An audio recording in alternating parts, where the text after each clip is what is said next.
আসসালামু আলাইকুম। আজকে 21শে ফেব্রুয়ারি, ভাষা শহীদ দিবস।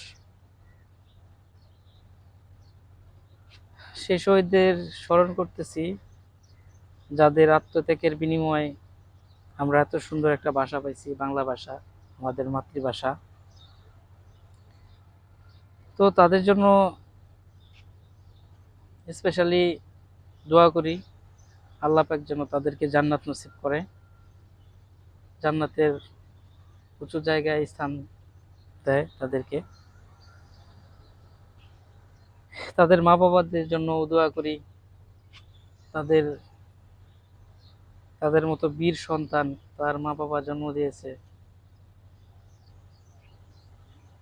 তাদের আত্মত্যাগের বিনিময় সুন্দর ভাষায় যে কথা বলতেছি, বাংলা ভাষা।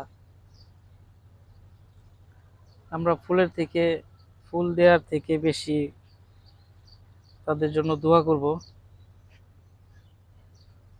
আল্লাহ পাক যেন তাদেরকে জান্নাত নসিব করে।